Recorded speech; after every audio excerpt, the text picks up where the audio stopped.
Olá pessoal, tudo bem? Estamos aqui com mais um Mundo Agro, apresentação de Pepe Antonello, seu que vos fala.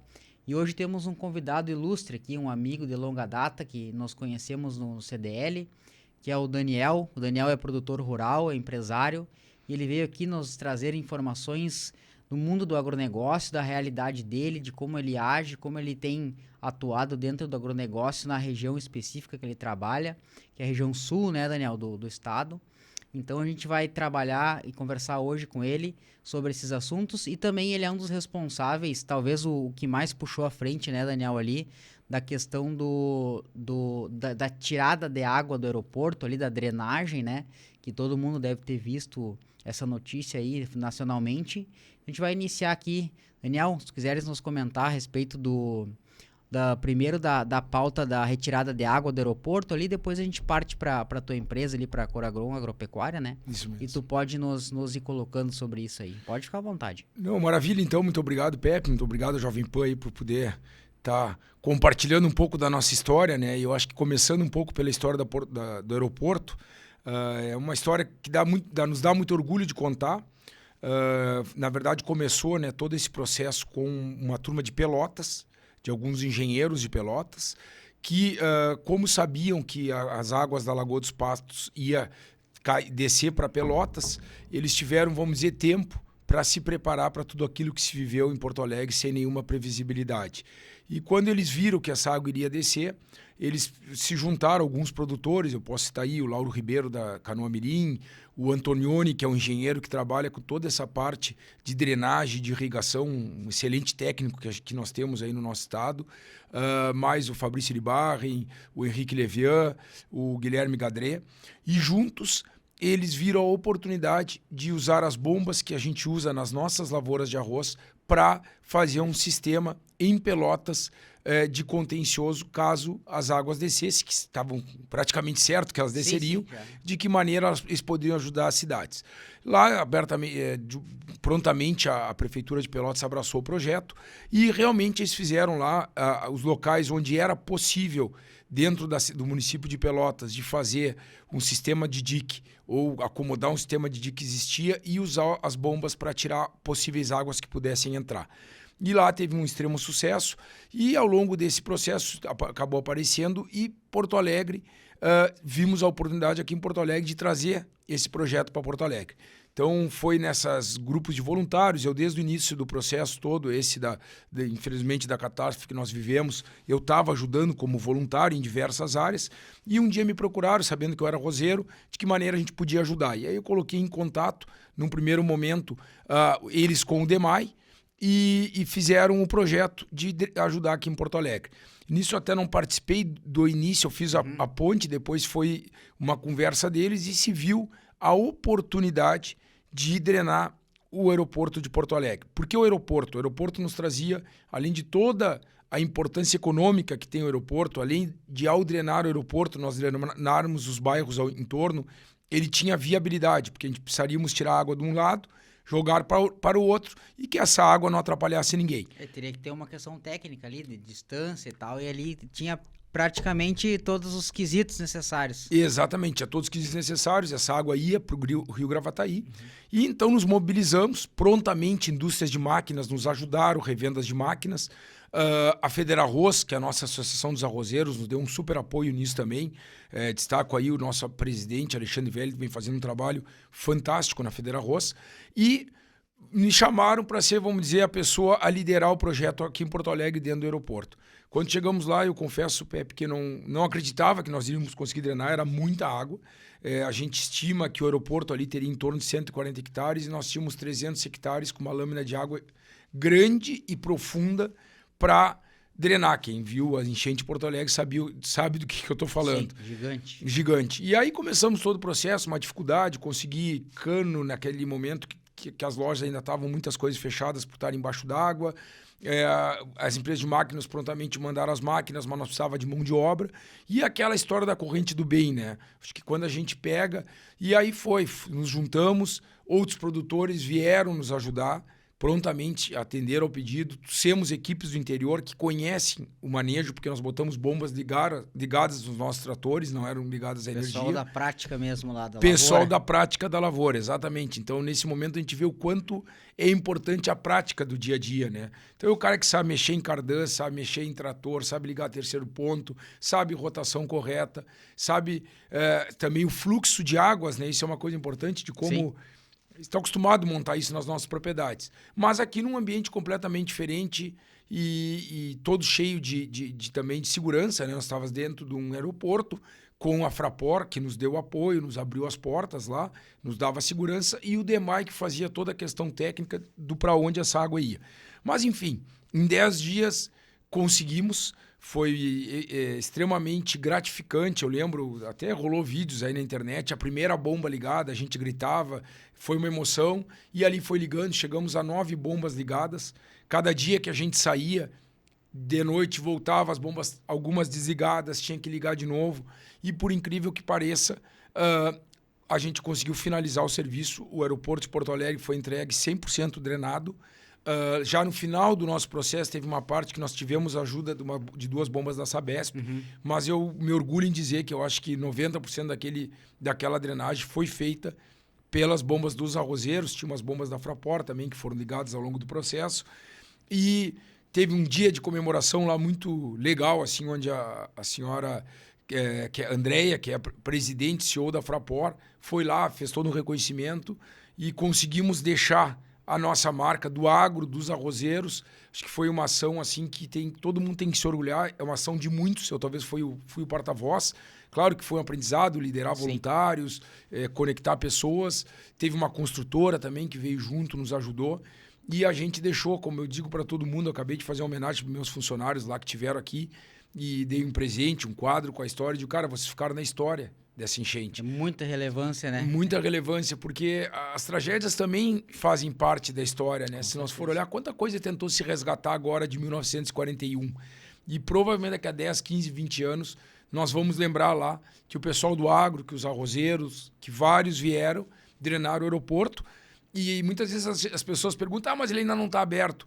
Mas eu sempre digo o quanto nós antecipamos, né? Com Eu certeza. lembro que depois de 4, 5 dias drenando, a gente começou a ver movimento lá. Foi os políticos, foram os governantes, junto com a Fraport, começaram toda essa discussão, que agora não tange mais a nós, mas a nossa parte foi feita. Eu garanto para vocês, talvez semanas ou meses nós antecipamos que aquilo era uma água totalmente parada. É isso que eu ia te perguntar. Tu tem uma dimensão do tempo que demoraria para drenar no natural, né, aquilo ali, porque aquilo ali é meio que um açude, né, porque tem as taipas, que são os diques, e a água fica ali no meio, né? Era uma água totalmente parada, né? Totalmente parada. Tanto que se a gente for ver, né, a maioria dos pontos da cidade que a água tinha entrado foram drenados com bombas. Então, provavelmente, eu não sei quanto tempo. Sim, mas seria bastante. Seria bastante. Com certeza nós antecipamos muito. E logo que nós que eles conseguiram acessar a pista, já começaram os movimentos de toda a discussão que está havendo agora, de se a pista está com defeito, se não está, que tem material em laboratório envolvido, e tudo isso já... Tanto que o dia que nós saímos de lá, eles já estavam fazendo a limpeza total da pista, e 2 ou 3 dias depois eu recebi mensagem dos pilotos privados que já tinham conseguido levantar alguns aviões que estavam presos lá, inclusive, que são coisas que a gente nem se dá conta, né? Até um piloto da Unier entrou em contato agradecendo e dizendo que tinham 3 ou 4 aviões UTI lá totalmente parados, que podiam estar trabalhando nesse momento. A relevância de um serviço desses. Bom, em meu nome, em nome da Jovem Pan, já agradeço vocês pelo serviço prestado, toda a Federa Rose e todos os envolvidos aí, né?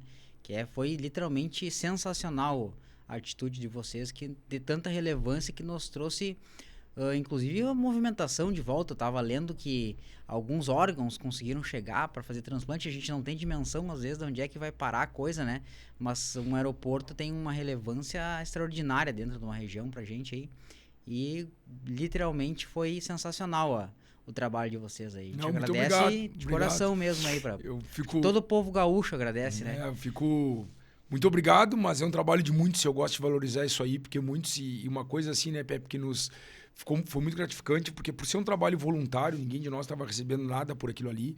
Cara, nós efetivamente, eu durante 10 dias, efetivamente, que nem eu dizia, abria e fechava o aeroporto. E foi sol, foi chuva, foi frio, foram uns dias feios e nós tínhamos que estar lá, porque todos eram voluntários. Então, se a gente não dá o exemplo, não tá junto, a coisa não anda. Exatamente. Então, é muito gratificante mesmo. Nós tivemos apoio das Forças Armadas a partir de um determinado momento, que também foi super importante. Mas tudo isso é uma corrente do bem aí que vai se formando. Foram se juntando os elos ali e foi feito uma corrente do bem, literalmente. Exatamente, Que legal. exatamente. Bom, passando para o próximo assunto, agradeci já, achei sensacional esse projeto de vocês. Vamos falar da Coragon agora, agropecuária, que tu não eras do setor, né? Entrou, conta a história, como é que aconteceu, o que aconteceu, que tu resolveu entrar nesse mercado do agro aí, que a gente diz que é um mercado de loucos, né? Porque é altos e baixos o tempo inteiro, né? É verdade, é verdade. Então, contando um pouquinho a minha história, para contar, eu vou ter que voltar um pouquinho na minha história, Pepe, para fazer sentido tudo Sim. isso que a gente está contando, né? Então, eu venho de família do agro, nasci em Jaguarão. Minha família sempre foi agropecuarista. Na época eles não eram agricultores, eles eram arrozeiros, né? Porque nós não tínhamos outra cultura. Era arroz irrigado e pecuária. Então, na agricultura era o arroz e a pecuária, consorciada com o arroz. Então, assim, eu me criei lá em Jaguarão, gostava de ir pro campo, ia com meu pai. E meu pai sempre foi muito mais da pecuária, ele é sócio do meu tio. Meu tio cuidava das lavouras e ele cuidava da pecuária. E eu sempre gostei. Quando chegou a época de fazer a faculdade... A minha mãe tinha uma outra visão, minha mãe é médica, e ela sempre me disse, ela não vinha do agro, ela dizia, Daniel, tu tem que olhar diversas coisas e ver o que tu mais gosta. E eu efetivamente gostava muito do agro, mas eu tenho tios de diferentes formações, e acompanhei o trabalho de cada um deles. Medicina eu sabia que era uma coisa que eu não me interessava, não era uma área que eu gostaria. E resumindo, fiquei entre a administração e a agronomia. E eu sempre brinco que o arroz vermelho, que é uma praga da nossa lavoura, fez com que eu não fizesse agronomia. Porque na época, talvez por uma miopia minha, eu não enxergava o mundo que um agrônomo pode fazer. Na minha cabeça era sair de lá, fazer faculdade e voltar para trabalhar nos negócios da família. E eu disse, vou ir para lá, vou fazer faculdade, vou voltar para dividir. As coisas não estavam indo bem, as lavouras estavam muito complicadas. Pegou uma fase complicada. Peguei uma fase ali, complicada. E aí eu disse, não, vou fazer uma faculdade que eu não tenda a voltar para cá. E aí vim para Porto Alegre, fiz administração. Só que no segundo ano meu de administração, já eu tinha 19 anos, eu resolvi fazer um estágio. E eu sempre busquei assim, eu quero fazer numa empresa legal. E na época a minha família tinha muito máquina Massey Ferguson. E aí, através lá da nossa revenda, eu consegui um estágio na Massey, que é aqui na GCO em Canoas. E ali fiquei por 5 anos. Tive na matriz da Massey em Atlanta, fiz uma carreira, no final trabalhava dentro do time de planejamento estratégico, fui analista de mercado. Realmente uma empresa que me ensinou muito. Saí da ACO e fui para Monsanto. Um colega meu tinha saído e participei da primeiro time que trabalhava com a cobrança pela tecnologia IRR, pelos royalties. Então, eu sempre digo, né, a gente foi mal visto muito nesse primeiro momento, porque nós éramos vistos como as pessoas que vinham cobrar dos agricultores. E hoje eu olho isso com muito orgulho, porque naquela época nós tínhamos um propósito muito maior que isso, que era o que nos movia, que era conseguir cobrar pela primeira tecnologia, e isso viabilizaria vinda de novas tecnologias para o Brasil. Isso realmente ocorreu. E a produtividade. Os ganhos que tiveram. Então, aquilo que o produtor, no primeiro momento viu como patinho feio estão aqui vindo me cobrar, hoje eu garanto, e eu me orgulho de dizer que eu fiz parte daquele primeiro time, que nós éramos 10 pessoas, que garantiu a vinda de muitas outras tecnologias. Hoje, praticamente, tudo que se usa na lavoura em termos de semente tem biotecnologia agregada, né? E isso demanda pesquisa, demanda dinheiro. Custos altíssimos, inclusive. Né? Exatamente. Um investimento muito, muito alto em tecnologia. E a Monsanto tinha isso. E lá eu fiquei 5 anos na Monsanto. Cheguei a um cargo executivo, já estava de gerente de produto em São Paulo. E aí entra aquele dilema, né? Minha esposa tinha um negócio pequeno, mas que estava indo muito bem, numa área nada a ver. Eu estava em São Paulo, ficava indo e vindo toda segunda e sexta. E fora que eu ficava viajando o Brasil ao longo da semana, queria ter filhos, queria ter a família. E estava num dilema. Ou ela largava O a negócio. empresa dela ia comigo, ficar essa vida executiva. A Monsanto era uma empresa muito legal, assim, ela te dava muita oportunidade de tu crescer. E essa época eu tinha 28, 29 anos, já tinha um cargo bem legal, assim, e ela te fomentava. Tu é bom, cara, então tu tem que viajar, tu tem que ir para fora, tu tem que ir para os Estados Unidos, tem que ir para a Ásia, tem que ir não sei aonde, ou mesmo dentro do Brasil. A Monsanto era uma empresa muito interiorana, né? Sim. Ela tinha escritórios espalhados pelo Cerrado, Passo Fundo, Londrina. E eu comecei esse dilema, isso era 2009, e eu sempre dizia pro meu gerente lá, né? Eu dizia, cara, mas como é que eu vou fazer minha esposa largar o negócio dela? Hoje ela ganha mais que eu, embora eu tenha uma carreira executiva aqui muito boa. Enfim, aí tomamos a decisão que eu iria largar a carreira executiva. Me desliguei da Monsanto, fiquei quase 90 dias lá, que eu tinha avisado já. Disse, eu fico até o final do ano, eu fico com vocês, mas depois eu vou sair para tocar o meu negócio. E vou testar uma vida completamente diferente, numa área totalmente diferente, que era comércio, varejo de aparelhos auditivos, na Comunicare. Só que eu também tinha que ir para esse negócio da minha esposa para somar, eu não podia ir para dividir. Eu digo, nós não podíamos ir lá dividir a renda. Minha esposa tinha tido uma sócia, que era minha prima, que era fundadora da empresa junto com ela, que também tinha tomado uma decisão de ir para o interior. E acabamos comprando a parte dela, então ela estava sozinha no negócio. Eu digo, não, para vir para cá nós temos que expandir. E aí começamos um plano de expansão. Eu larguei, fui para a Comunicare. Na época nós só tínhamos unidades no Rio Grande do Sul. Começamos um plano de expansão, fomos para o Rio, depois Santa Catarina.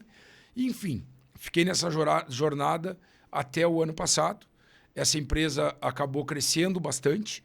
A gente entregou ela com mais de 80 lojas próprias, 450 funcionários, praticamente a grande maioria fonoaudiólogos, pessoas com formação, espalhados praticamente nós estávamos em mais de 15 estados no Brasil. Já tínhamos aberto uma operação no Chile, uma operação no México, então começamos um processo de internacionalização. Vendemos essa empresa para um grupo que no início ele estava em Singapura, depois se fundiu com uma empresa de uma família da Dinamarca. Hoje ele é uma empresa dinamarquesa, na verdade, que é um dos maiores fabricantes de segmentos. Para nosso orgulho, a marca continua. Eles têm varejos em outros lugares do mundo, mas o modelo que eles pegaram aqui no Brasil, que eles quiseram expandir para a América Latina, de alguma maneira estava tão bem sedimentado que eles mantiveram. Então, isso dá orgulho assim, de ver hoje. A maioria dos funcionários que estão lá eram pessoas da nossa época e eles mesmo disseram que acabaram comprando uma cultura. E nisso eu aprendi algumas coisas, muitas coisas. Sim. Erramos muito, talvez mais do que acertamos, mas tem duas coisas, tá, que eu aprendi na Comunicare e que hoje eu trouxe para o agro. E aí, com a venda da empresa, nós obviamente precisávamos investir esses recursos em alguns negócios e uma das coisas que a gente escolheu foi voltar para o agro. Então, comecei devagar, comecei em 2017 com uma pecuária pequena e a partir de 2019 nós começamos a plantar soja. E posso dizer que a partir de 2019, efetivamente, a gente aumentou o negócio. E fomos trazendo, né, aquilo que eu tinha aprendido numa área, no tempo meu de multinacional. Depois levei muita coisa para a Comunicare. Aprendi o empreendedorismo na Comunicare, não era nada a ver, mas muitas coisas no agro fazem sentido. Parte de gestão, principalmente, deve ter muito aproveitamento ali, né? Muita coisa. Então, assim, gestão de processos, ter processos simples, eficientes, ter processos que a gente cumpra. Pessoas, para mim isso aí é a primeira coisa. Eu acho que nós temos muito para evoluir no agro em termos de gestão e desenvolvimento de pessoas. Então, isso é um trabalho que a gente faz muito. Temos muito para melhorar ainda, mas é um trabalho que a partir do ano passado que eu consegui me desligar das minhas atividades na Comunicare, eu tenho posto, vamos dizer, a maior parte do meu tempo nisso. Uma outra coisa muito importante, assim, que eu acho que a gente faz muito pouco, o produtor rural, tá? Aí não estou falando tanto da cadeia do agro, mas sim nós, da atividade primária. Uhum. Cara, criar uma marca no agro. Isso eu acho muito, divulgar o nosso trabalho. Então, essas coisas a gente trouxe para o agro e começamos a fazer um trabalho na Coragon, tá? Então, um pouquinho do que é a Coragon hoje, né? A Coragon hoje, depois desses 5, 6 anos, mas dá para dizer que desde 2019 que ela está mais consolidada. Sim, como empresa, começando um trabalho. Nós somos muito jovens no agro, né? A maioria dos negócios do agro que a gente conversa tem gerações. Exatamente. Se eu pegar o negócio da minha família, vem de gerações. E um grupo que eu me espelho, que trabalha muito bem, mas meu negócio é separado, esse meu negócio é completamente novo. Então é difícil, inclusive, ver pessoas, existem, né? Não somos únicos, mas que vêm de fora para dentro do agro. Dentro do agro, tu vem da tua base. Exatamente. E nós viemos de fora. Então, a gente trabalha hoje com mais ou menos 9 mil hectares de área total. Plantamos mais ou menos 1.000 hectares de arroz irrigado, 3 mil hectares de soja, sendo disso uns 600 hectares de soja com pivô irrigada. E o restante a gente faz pecuária o ano inteiro. Nas áreas de lavoura a gente usa também, né, no inverno para pecuária, faz o consórcio, a integração lavoura-pecuária. E coisas que a gente vem aprendendo assim, né, Pepe? Eu acho que primeira coisa, nós da Metade Sul, se vamos falar um pouco da Metade Sul, né, irrigação é fundamental. Então precisamos de incentivo para a irrigação, precisamos que o produtor enxergue o quão é importante a irrigação, mas também que tenhamos incentivos aos produtores, né, através do governo, com linhas para irrigação, através dos órgãos reguladores para facilitar esse processo de irrigação. A gente teve um ano catastrófico esse ano, foi um ano muito difícil para todo mundo. Perdemos por chuva, mas não é a realidade. A realidade é nós perdemos por seca. Exatamente. Esse ano nós conseguimos a tempestade perfeita, né? Ou imperfeita. Nós tivemos chuva no plantio, seca no verão e chuva na colheita. Então, mesmo no ano chuvoso, a falta de chuva também apareceu ali. Então, acho que nós temos que investir em irrigação, que é uma coisa que na Coragon a gente vem fazendo. O pessoal às vezes diz, mas estão querendo aumentar a área de arroz por causa do preço. Não, quero aumentar a área de arroz por ter uma estabilidade de colheita. Então, fazendo bem feito, nós vamos colher. Tu mesmo falou no início, né? A visão de quem vem de fora, o agro é tão difícil. O agro é uma fábrica a céu aberto. Tu pode desenhar todos os processos, tudo bonitinho, arrumadinho, gestão de pessoas. Se o clima não te favorecer, tu não colhe. Então, temos que fazer de tudo que é possível para tentar minimizar ao máximo o efeito climático. Me desculpa. Então, essa questão para mim é muito importante, sim, um pilar fundamental é a questão da irrigação. E quando vamos um pouco assim para o que aprendemos, né, no que eu disse lá da Comunicare, da minha vivência, eu gostaria de falar de uma coisa que é a gestão de pessoas. Eu acho que é uma coisa que a gente tem trabalhado muito na Coragon, muito. Então, análise de perfil, trabalho de feedback, pesquisa de clima anual, devolutiva dessas pesquisas, fazendo conversas difíceis. E depois não ter o feedback das pesquisas com o pessoal, né? Exatamente. E muitas vezes são assuntos delicados. E uma coisa que eu muito fico feliz, assim, que eu lembro quando eu trabalhava na Comunicare e tinha alguns amigos do agro, tenho muitos amigos do agro, e alguns deles me diziam, André, mas é diferente, lá tu trabalha com pessoas formadas, com pessoas da cidade.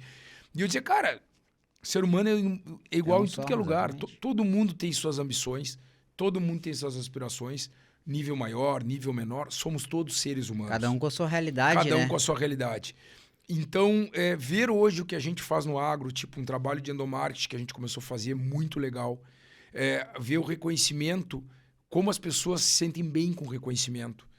Como as pessoas, quando a gente dá liberdade com responsabilidade, como elas entregam muito mais. Exatamente. Não é aquilo, o patrão manda, o funcionário faz, isso não existe mais. Hoje, eles nos trazem coisas que são diamantes para o nosso negócio, porque eles estão no dia a dia do negócio. Então, esse trabalho de pessoas assim é uma coisa que eu me orgulho muito de estar fazendo na Coragon. Até convido quem está aqui assistindo ao programa que siga a Coragon no Instagram, que é Coragon Agropecuária, e pode ver um pouco do que a gente está fazendo. Tem muito a melhorar. Inclusive, tudo que tiverem de dicas aí a gente quer melhorar. E a gente gosta de divulgar o que nós estamos fazendo, Pepe. E aí entra numa outra questão, que é um aprendizado, que é criar uma marca no agro, que é o produtor rural contar a sua história. Porque as empresas, a gente vê tantas empresas com seu posicionamento de marca tão bem feito, tão bem cuidado. Vamos pegar o caso da Jovem Pan, aqui estamos com o microfone, com a sua marca, com o seu conceito, tão bem feito. E por que nós, produtores rurais, não posicionamos nossos negócios? Inclusive, no primeiro episódio que eu participei da Jovem Pan, um dos comentários que eu fiz foi exatamente sobre esse. O produtor rural, na minha percepção, é um dos maiores culpados da visão da sociedade sobre o próprio produtor rural. Porque eu já bati isso dentro de entidades associativistas aí, de produtores, e a gente não tem uma mídia, um marketing, um nada, literalmente, na minha percepção, que venha a mostrar a realidade. Não é nada mais do que mostrar a realidade de como o agronegócio funciona. A gente tem muito pouca coisa, na verdade, né? A gente tem algumas coisas, mas eu vejo, e isso é a gente também é culpado disso, porque a gente também é produtor rural, né? Então eu concordo plenamente, acho sensacional, eu sigo vocês lá e tô sempre acompanhando a empresa. É sensacional o trabalho que vocês vêm fazendo e, infelizmente, é algo pontual e que muito pouca gente faz, né? A gente vê isso em pouquíssimos lugares, essa preocupação, essa preparação de pessoas, esse lado humano, vamos dizer assim, do negócio, né? Então, a gente fica, às vezes, até preocupado, porque a minha família tem também esse viés de primeiro pessoas para depois o negócio. A gente trabalha dessa forma, sempre trabalhou assim. E a gente tem muito sucesso sempre também por isso, né? Porque a gente trabalha exatamente dessa mesma forma que tu tá colocando assim. Logicamente, pô, tu tem muito mais conhecimento que eu, até por questão de ter trabalhado nessas empresas. Eu trabalhei praticamente a vida toda dentro do negócio, a família, né? Então a gente é um pouco mais restrito, mas a percepção da realidade é muito semelhante a que tu tens e como a gente acha que deve ser, né?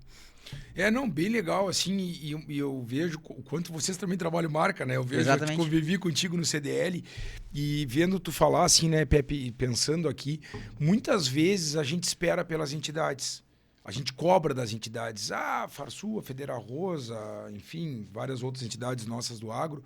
A gente fica cobrando delas, esperando delas. É óbvio que elas têm um papel fundamental, elas têm que nos ajudar. A gente vê assim, usando só como exemplo agora, né, o trabalho que tanto a Federal Arroz quanto a Farsul fizeram na questão do leilão do arroz, que era uma vergonha, tá? E eles conseguiram, através de um trabalho muito bem feito dessas entidades, mostrar para o governo, porque a gente precisa também dialogar com o governo, mostrar que não tinha fundamento nenhum nisso que estava acontecendo.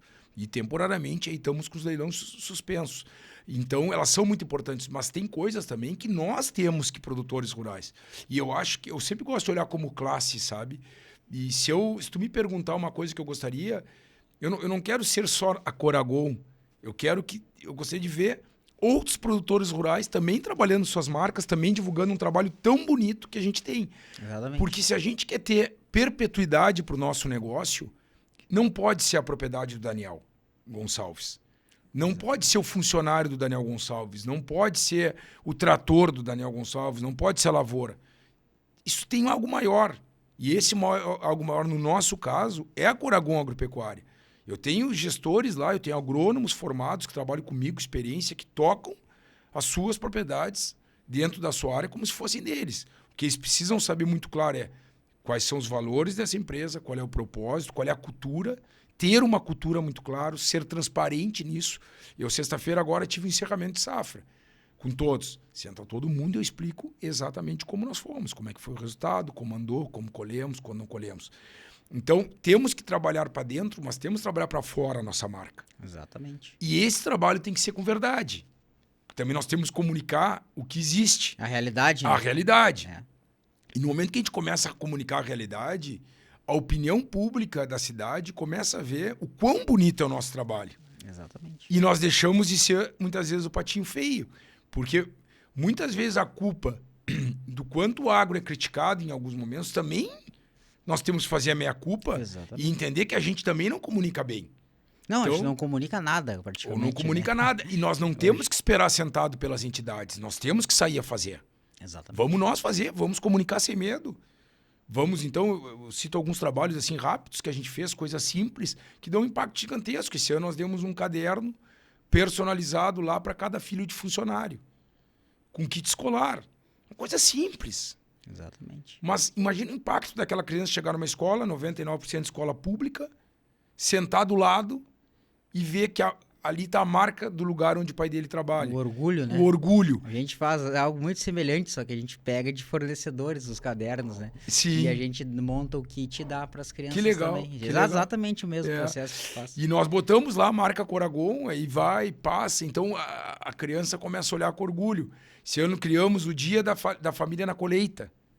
Levar as famílias para a colheita, para ver o trabalho dos seus pais. Enfim, Dia das Crianças, ação social, programas de prevenção à saúde que a gente faz, envolvimento da família através das mulheres. Só que assim, né, Pepe, tem que ter consistência nisso. Com certeza. Então, tu tem que ter consistência nas ações, que tem que estar ligado com o teu propósito, e tu tem que ter consistência na comunicação. Não adianta do dia para noite ir lá e dispor a tua marca. Exatamente. Tu tem que contar o dia a dia, essa tua marca tem que conversar. Então, acho que é uma outra coisa que a gente trouxe, muito boa, assim, do aprendizado. Estamos conseguindo, estamos engatinhando ainda, mas acho que evoluímos muito como empresa. Enfim, eu acho que é uma coisa muito importante. Por exemplo, implementamos outra coisa, né, que vem na questão dos processos simples e eficientes lá. Implementamos 5S dentro das propriedades. Pô, tu olhar, trabalhar num lugar organizado, ter as ferramentas no lugar certo, as máquinas paradas da mesma maneira, os nossos galpões limpos, usar uniforme. Então, são coisas básicas que muitas vezes a gente vai nas propriedades e não enxerga. Eu circulo muito, né? Até porque a gente tem empresa de consultoria e assistência, né? E eu trabalho bastante. Eu te digo, Daniel, eu não sei se eu vi 5 empresas agropecuárias na minha vida inteira, sendo bem sincero contigo, independente do tamanho do produtor, que tem uma organização como a que tu tá nos colocando agora. De máquinas, tudo direitinho. A gente pega algum grupo, SLC da vida, um grupo mais desenvolvido que tem esses processos. Mas quando tu sai desse mundo gigante, vamos dizer assim, do agro e baixa para pessoas com menos área e menos organização empresarial, é raro, é raríssimo tu ver algo nesse sentido, né? E é coisas que a gente tem que fazer, a gente como produtor, e outra, isso pode ser feito em qualquer propriedade, de qualquer tamanho, de qualquer maneira, essa organização, essa estruturação, para que a gente possa passar essa imagem para as pessoas de que o agro é assim, né? E infelizmente a gente não tem isso, né, hoje na realidade, né? Acho que até tem algumas, né, Pepe? Claro, eu digo, não tem num globo, mas eu né? concordo, no grosso não tem. A quantidade não tem. Eu te entendo perfeitamente. E te digo mais, quanto menor, mais fácil. Com certeza. É muito mais difícil. Vou botar cargos e salários, vou fazer essas questões básicas que muitas não têm. Programa de cargos e salários, programa de benefícios. Quanto menor, mais fácil. Quanto maior, mais difícil tu mexer. Com certeza. Então, se alguém estiver pensando em fazer, não diga o dia que eu for grande, ao contrário, faça quanto antes, que isso vai te ajudar a ser grande. Exato. Tu vai conseguir crescer. Uma das coisas que a gente quer com a Coragon é ter áreas. Hoje nós estamos num raio, nós temos lavoura, né? Jaguarão e Arroio Grande. Então nós estamos num raio ali de 50, 70 quilômetros de distância. Depois nós temos pecuária também em Erval, que é do lado, e Bagé. E nós queremos ter lavouras em outras regiões, porque isso te minimiza clima. Mas nós temos que fazer o nosso módulo. Tem que fazer um módulo bem feito. Para tu ter algum negócio longe, só tô acreditando em gestão de pessoas. Só. Processo, gestão de pessoas, pessoas comprometidas, uso de tecnologia, obviamente, a gente usa várias aí, mas a base, o pilar é as pessoas. Esse ano, quando começou esse problema Enfim, nós tivemos uma boa colheita de arroz, muito boa, e uma péssima colheita de soja. E aí começou conversando, a pessoa nossa que cuida, que é muito boa, por sinal, cuida do endomarketing, e ela disse, Daniel, vamos ter que cortar algumas coisas que nós ia fazer para as pessoas, enfim, alguns programas. Eu digo, não, a gente pode cortar em outras coisas. Isso, em pessoas não se corta. É o último lugar que nós vamos cortar. Porque as pessoas são o pilar para que esse negócio siga. Então não adianta num ano ruim, eu vou lá e corto tudo das pessoas, o que vai acontecer? Eu não vou me preparar para o ano bom. Exatamente. Eu vou perder pessoas, eu vou desmotivar as pessoas, obviamente, a gente vai passar por ajustes no ano ruim, vai passar por ajustes. É normal, vamos olhar onde podemos melhorar, vamos olhar onde podemos melhorar. Isso a gente tem que fazer sempre. Tu falou, né, de ir lá. É óbvio que se chegar lá nós temos muita coisa para melhorar, mas o que é importante é o que a gente pretende e o que nós estamos fazendo para conseguir chegar lá. Porque a gente nunca chega, né? Não, nunca. Nunca chega. Sempre vai ter o que fazer. Sempre vai ter o que fazer, mas esse é o nosso propósito como empresa, é isso que a gente acredita, é isso que nos move. Eu me acordo todos os dias de manhã e eu digo, eu sou um apaixonado pela gestão de pessoas, eu gosto disso, acredito nisso, mas acho também que gestão de pessoas é lucratividade. Entendeu? Não é filantropia. Exatamente. É lucratividade. Temos que fazer filantropia. Mas gestão de pessoas dentro da empresa não é filantropia. São coisas diferentes. É realmente tu ter pessoas comprometidas e realizadas que vão entregar resultado para aquele negócio e que, consequentemente, também vão ter que ser reconhecidas e bonificadas por esse resultado que elas entregam. Exatamente. E, consequentemente, elas vão sentir parte, porque não é só dinheiro, mas gera motivação. Reconhecimento, gera motivação, e aquilo ali é o círculo virtuoso. Ou podemos entrar no círculo vicioso. Exatamente. Bah, sensacional, sensacional teu ponto de vista e forma de ação que tu vem fazendo aí na gestão. Tem pessoas até não sabia mais aprofundado como vocês trabalham lá. E questão de desafios, mais pontualmente, Daniel, o que tu tem visto, assim, que vocês têm sentido? É clima, é preço, é mercado? O que vocês têm de desafios e o que tu tem de melhor também que tu vê nesse sentido, assim? Eu acho assim, ó, Pepe, no momento que tu te propõe a ter uma empresa que trabalha com commodity, não adianta eu ficar todo dia reclamando do preço, né? Exatamente. Senão eu não ando para frente. Obviamente, as oscilações de preço vão acontecer, vão ocorrer do negócio. Eu pego a minha família que está há 50 anos plantando arroz, teve anos bons, anos ruins. O que é importante? É estarmos preparados para os anos ruins. Os anos ruins vão existir. Hoje, vamos dividir as coisas, né? Em termos de soja. Nós temos várias ferramentas de proteção, inclusive em papel, que dá para a gente ter uma certa previsibilidade. Essa previsibilidade pode ser até ruim, né? Sim, não quer dizer, com certeza. Mas tu não vai garantir sempre o bom. Exatamente. Mas tu ao menos consegue, né, trabalhar com previsibilidade. Então, acho que é um desafio aprender a usar todas essas ferramentas de comercialização, tá? São complexas. Tu entra num outro mundo que é o mercado financeiro, que não é o mercado do agro, mas existe, as ferramentas estão aí. Acho que a gente tem que estudar. Hoje, a questão de crédito mesmo, né? Tem como transformar via swap, baixar a taxa de juros, transformando para crédito em dólar. Então, tem muitas ferramentas que o produtor pode olhar. É um desafio hoje mais aprendê-las e saber como usar e saber que a gente não vai acertar sempre. Porque elas são difíceis de... Sei lá, mas nós temos ferramentas. O arroz é um assunto mais complexo. O arroz, a gente não tem essas ferramentas. Sim. Não tem como plantar pensando no que eu vou ter de preço para o ano que vem. É uma incógnita, né? A gente bota 14, 15 mil reais por hectare para no outro ano lá ver o que vai dar. Então, é um assunto que nos necessita muito mais previsibilidade. A gente tem que... Desculpa.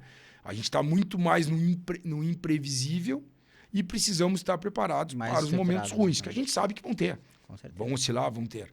Agora, claro, que a gente não pode aceitar, né, como classe, e por isso que eu digo, eu não sou um cara que fico reclamando de preço e coisa, porque eu acho que faz parte do negócio. Sim. Agora, o que a gente não pode aceitar é isso que estaria acontecendo, que é uma intervenção estatal, talvez nunca vista antes na história do país, onde o governo resolve ser dono de marca de arroz para derrubar o mercado a preços que não existem, nem lá fora. Né? Então, isso a gente não pode aceitar.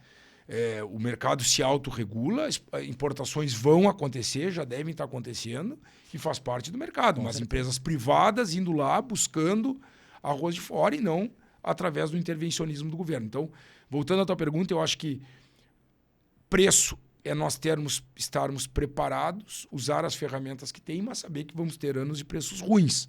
E que isso vai afetar nossas margens e aproveitar muitos anos de margens boas. Clima é um problema. Se tu me perguntar, eu sempre escutei isso. É melhor ter grão e não ter preço do que ter preço e não ter grão. Então, acho que temos que nos estruturar dentro da realidade. Até porque tu está numa região bem desafiadora ali também, né? Muito desafiadora, uma região propícia para o arroz irrigado, sem dúvida nenhuma, talvez das melhores do país, se não for a melhor, mas uma região bastante desafiadora na questão de soja sequeira. Até pecuária, eu acho que você sente alguma coisa de seca ali. Se sente também. Aí tem que usar as ferramentas, aí tem que usar a tecnologia, temos que nem eu disse, ir atrás da irrigação, temos que usar, a gente não tem como fazer chover, né? Só irrigação, exatamente. Mas tem técnicas hoje para minimizar um pouco os efeitos da seca, a gente tem que ir atrás dessas técnicas e saber usar a previsão do tempo para saber que tem anos que vão ser complicados. Eu acho que isso, se tu me perguntar qual o maior desafio no agro, sem dúvida é ser uma lavoura a céu aberto. Uma fábrica, a céu aberto. E sem dúvida nenhuma, a gente está sempre correndo risco. Acho que teríamos que evoluir para a questão de seguro, de coisas que dê uma proteção maior ao produtor, que hoje efetivamente a gente não tem. Mas é um tema complexo. Tu chegaste a acompanhar o Plano Safra? O que tu achou? Não sei se chegou a ver. Olhei, dei uma analisada já, né? Acho que, até indo um pouco antes do Plano Safra, né, Pepe, eu acho, minha opinião pessoal, tá? O governo teria que nos trazer alguma coisa em relação aos problemas com as enchentes, tá? A situação é bem complexa, bem complexa. Então, na verdade, não veio nada até agora, né? Não veio nada e a gente está chegando aí quase no 15 de agosto, onde a maioria dos produtores vão ter que começar a pagar seus financiamentos. E a situação para muitos é muito complexa. Uma situação de caixa, uma situação onde vai tocar na talvez não possibilidade da continuidade dele no negócio. Isso a gente tem visto, áreas aparecendo, estávamos até comentando aqui um pouco antes. Então, antes do Plano Safra, eu acho que o governo deveria, espero que sinalize alguma coisa e nós não estamos falando de renovação de dívida para a questão que vai impactar em crédito, mas sim alguma coisa que venha... Paralelo, algum programa que venha, pegue esse endividamento de agora, e ninguém está pedindo aqui que haja um perdão da dívida, não é isso, mas sim que haja uma repactuação para que possa pagar ao longo de alguns anos com as lavouras que envolveram, porque realmente foi desastrosa as perdas. Na metade sul, que eu posso falar com mais propriedade, assim, na soja, eu mesmo fiquei com lavouras embaixo d'água, totalmente áreas de soja que a gente não conseguiu entrar. E, por exemplo, na região central do estado, que até não estou lá, teve perdas extremamente significativas. Produtores que, além de perder a sua lavoura, perderam as suas áreas, porque as terras estão completamente reviradas. Lavaram as águas. A gente teve muito problema ali de solos na região central.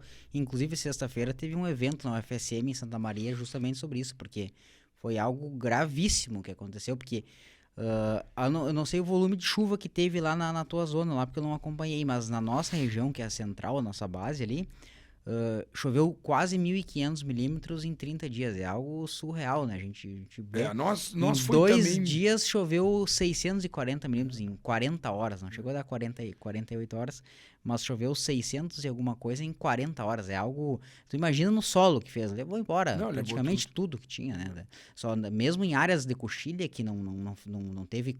A água não correu como um rio. Só da própria chuva lavando, assim, já levou a parte nutricional significativamente embora, né? E independente, né, Pepe, do tamanho, produtor rural, mas ali pegou muitos pequenos produtores também, que muitas vezes se fala... ali é uma região de pequenos produtores, não tem grandes produtores ali. Então, assim, a situação em qualquer, seja pequeno, médio ou grande, e assim, o agro é importante para o nosso estado, e nesse momento nós estamos vivendo, a gente precisa de um apoio, assim como o comércio precisa, a indústria precisa, mas o agro também precisa, porque passou... Diferente do Covid, né, que nós tivemos naquele momento, o agro foi quem estava bem e talvez não precisou os mesmos auxílios que outras áreas. Agora não, agora o agro foi tão afetado na maioria das regiões quanto as cidades. E em questão do Plano Safra, eu acompanhei, tá? Acho que a grande dúvida que sempre fica é o acesso aos recursos, se vamos ter.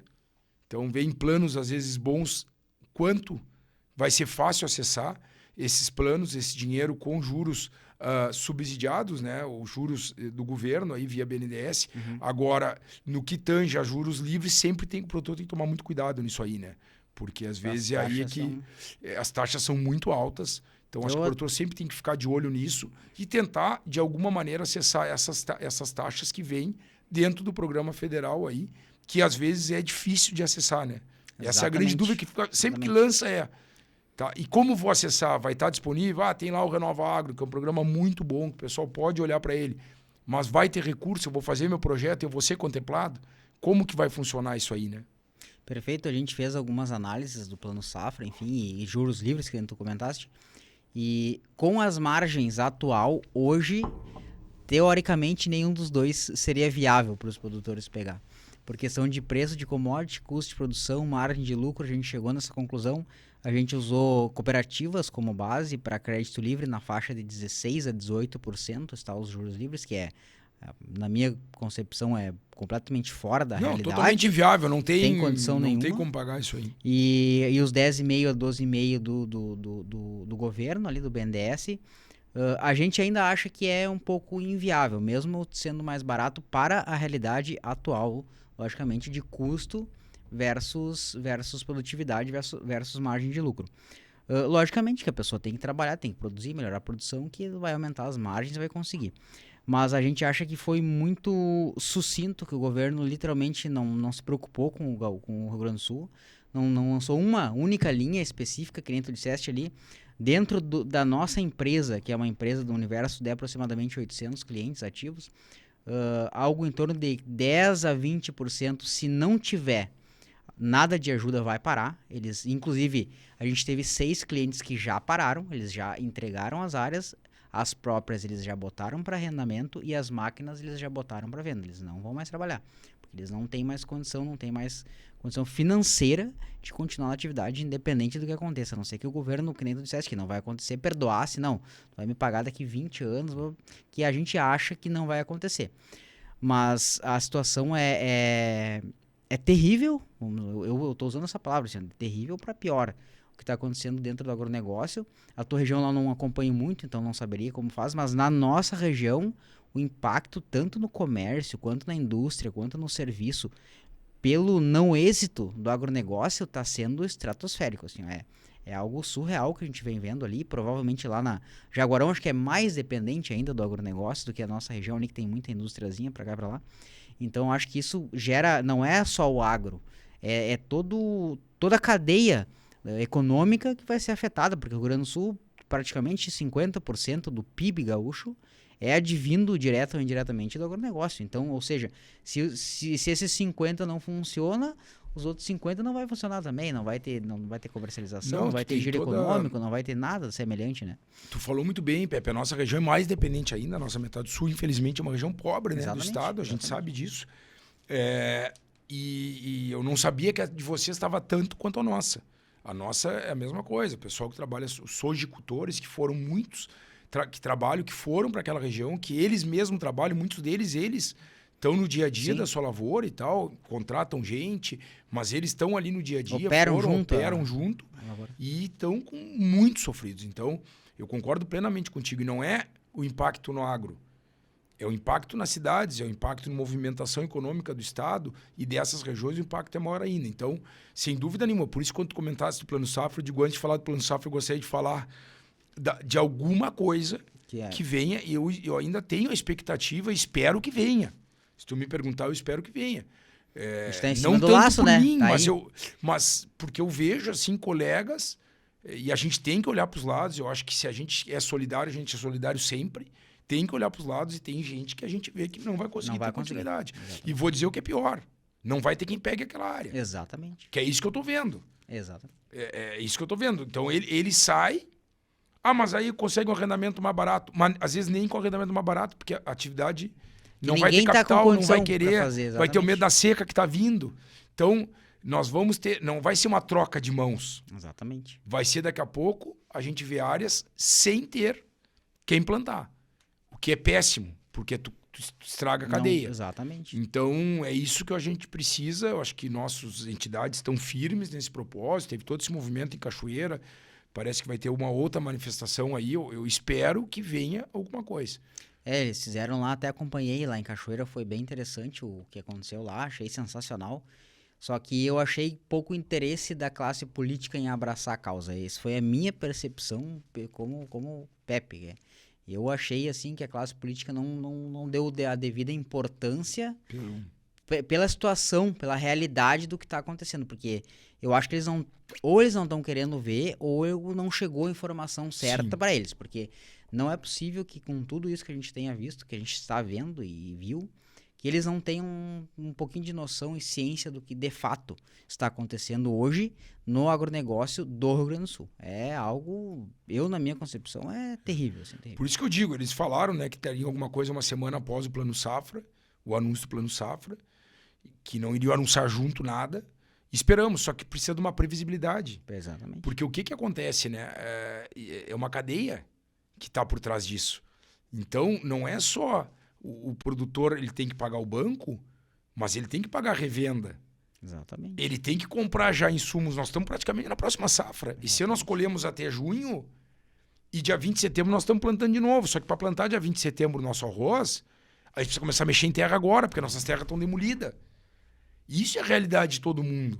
Então nós emendamos uma safra na outra. Então a decisão de plantar ou não a próxima safra e como plantar agora. Investir agora. E também o que adianta o produtor plantar sem poder botar adubo, sem poder botar uma semente decente, sem poder, enfim, plantar só para jogar, como a gente chama, a semente na terra de qualquer jeito. Não vai adiantar nada, ele vai entrar numa pior. Exatamente. E para que ele consiga fazer algo bem feito e que tire ele disso, que ele continue na atividade, que ele continue empregando gente, que ele continue movimentando a economia das cidades e da região, precisa se discutir esse assunto muito sério, que é o que aconteceu nas propriedades e de que maneira o governo pode ajudar nisso. E de forma rápida. De forma rápida. Eu sou um cara que acredito muito no livre mercado, mas eu acho que uma catástrofe desse tamanho a gente precisa de ajuda governamental. Não tem como a iniciativa privada sozinha bancar isso aí, não tem como. Então até alguma porque repactuação precisa ser feita. Foi um dado que, inclusive, foi lá em Cachoeira, foi passado que as cooperativas, empresas privadas, enfim, as revendas estão também com um problema de inadimplência gigantesco e também não vão conseguir subsidiar esses produtores através de custeio próprio deles para os produtores. Então, a gente está com o setor público, que não fez ainda nada, e o setor privado, da grande maioria, sem condição de subsidiar a próxima safra para muita gente, né? E, obviamente, eles vão optar por subsidiar aqueles que estão adimplentes, aqueles que conseguiram pagar, que é uma fatia do mercado que sempre tem, logicamente, né? Só que esses 30%, 40% aí, que é a nossa região, foi afetado e provavelmente não vai conseguir honrar com os débitos deles ali, esses caras vão ficar sem. E a gente está falando de milhares de hectares, nós estamos falando de uma área gigantesca e que vai deixar de ser produzida, que nem tu colocou com muita propriedade. Vai ter muita área, se continuar dessa forma, que vai ficar sem plantar. E aí nós vamos quebrar o elo da cadeia, e aí vai começar, daqui a pouco, nós temos um problema social lá na outra ponta, que é no perímetro urbano, porque não vai ter renda, porque vão mandar a gente embora. Então o governo, ele não está pensando no todo, que nem eu te falei. Eu, na minha percepção, na minha concepção, ele está focado pontualmente no agro, e entra a questão política no meio, porque o agro não gosta, porque o agro não defende, porque o agro isso, e aí eles estão talvez não querendo dar tanto subsídio, e aí só que vai refletir em toda a sociedade gaúcha, literalmente, né? Porque o Rio Grande do Sul, como estado, que nem eu te falei, eu acho que chega a ultrapassar os 50%, se eu não estou enganado, advindo do agronegócio. Logicamente, nosso entra a estado indústria junto, é um estado agro. Exatamente. Queremos ir mais para serviços, temos que investir em tecnologia, eu sou um cara totalmente a favor disso, mas a nossa base ela ainda é agro. Ainda é agro. Precisamos evoluir nisso, mas hoje o agro, e nós não queremos que o agro diminua, ao contrário, nós queremos que a tecnologia cresça, que o serviço cresça, que a agro cresça, todo mundo cresce. Exatamente. Só que hoje a gente tanto que nós fomos beneficiados na época do Covid. Infelizmente aconteceu uma pandemia, mas o Rio Grande do Sul, perante outros estados, foi beneficiado porque nós éramos muito fortes em agro e o agro foi beneficiado. E agora não. Agora inverteu. E agora é como se discute lá o Pacto Federativo. Se manda muito dinheiro para lá. Será que agora não é hora de olhar para cá? Exatamente. E nos ajudarem? Então nós não estamos pedindo dinheiro que não é nosso. Nós estamos pedindo dinheiro que a gente mandou de impostos, que nós ajudamos outros estados e que agora a gente está pedindo que retorne num momento tão crítico que o nosso estado está vivendo. Exatamente. Que é uma intempérie nunca visto antes. Não, é algo porque muito pouca surreal. gente viu de 41. Mas segundo quem viu, que eu conversei com algumas pessoas, não teve a dimensão que teve essa. Foi uma enchente, só que não teve a dimensão de estragos, vamos dizer assim, porque na época não tinha muita coisa para estragar também, não tinha tanta cidade, não tinha tanta estrada, não tinha agricultura, era pecuária, então não tinha muito o que estragar, entendeu? Então deu a enchente, encheu aqui e tal, e encerrou o assunto. Nós não, a gente houve uma devastação aí no estado inteiro, né? Inclusive fica aqui o pedido pro governador, pro vice-governador, deputados, pessoal, vamos cobrar o governo, vamos fazer alguma coisa, vamos se mexer, vamos atrás. Tem que fazer alguma coisa, né? Isso. Daniel, nos encaminhando pro final aí, o que tu gostaria de deixar pra gente como produtor, como pessoa, como sociedade, aí uma mensagem tanto tua quanto da tua empresa aí, que empresa sensacional aí que a gente tem visto? Eu acho que como mensagem, assim, como cidadão, né, a gente fala tanto aí do governo, obviamente o governo é super importante, mas eu acho que tudo que aconteceu no Rio Grande do Sul é uma tragédia nunca vista, é um problema, mas ela sempre, eu sou um cara positivo, sempre deixo uma mensagem positiva. E eu acho que a grande mensagem positiva é a capacidade que nós temos como sociedade civil de nos organizarmos, de ajudar o próximo. A corrente do bem que se criou nisso foi maravilhosa. A gente viu políticos passando por cima de barreiras ideológicas, a gente viu empresários passando por cima de competições para ver o bem do outro, nós vimos as entidades se juntando, nós vimos tanta coisa as pessoas se juntando em prol do outro. E eu acho que a grande lição que a gente tem que ficar é, se a gente consegue fazer no momento de tragédia, por que também não fazer no dia a dia? Exatamente. Então, acho que nada vem por acaso. Acho que nas próximas coisas que acontecerem ou que não acontecerem, sempre a gente lembrar disso e tentar resgatar. Isso que é uma mensagem que eu acho que eu fiquei de tudo que eu passei. Eu acho que foi muito... Eu saí... por favor, aqui que não seja mal interpretado, foi uma tragédia, mas eu, como cidadão, eu saí melhor. Com Eu certeza. aprendi. A sociedade toda, eu acho que melhorou, né? E eu acho que a sociedade toda saiu melhor. Então, diante da tragédia nunca vista, vamos levar o que ficou de bom. Se é que dá para dizer isso, mas ficou. E o que ficou de bom foi a corrente do bem. Vamos olhar para isso e vamos fazer que isso vai fazer com que a gente sejamos uma sociedade cada vez melhor. E como negócio, como a Coragon Agropecuária, convido lá a seguir no Instagram, convido a me seguirem no Instagram lá também, Daniel Jaeger Gonçalves da Silva, eu gosto de interagir e não sou digital influencer, nada disso, mas eu acho legal, acho que a gente tem que mostrar o que estamos fazendo, temos que aprender, eu gosto de ver eu gosto de muito ver o que os outros fazem, participar de grupos, trocar ideias, aprendo sempre. Eu acho isso, acho que nós do agro, nós produtores rurais, que temos tanto para mostrar, vamos trabalhar nossa marca, vamos divulgar nossa marca. E acreditem, pessoas comprometidas e realizadas é a base do sucesso do nosso negócio.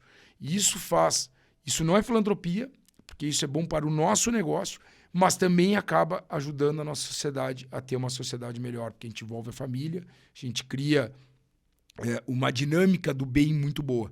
Então, acho que é isso, Pepe. Te agradeço imensamente o convite. Eu nunca tinha ido no meio de comunicação falar do agro.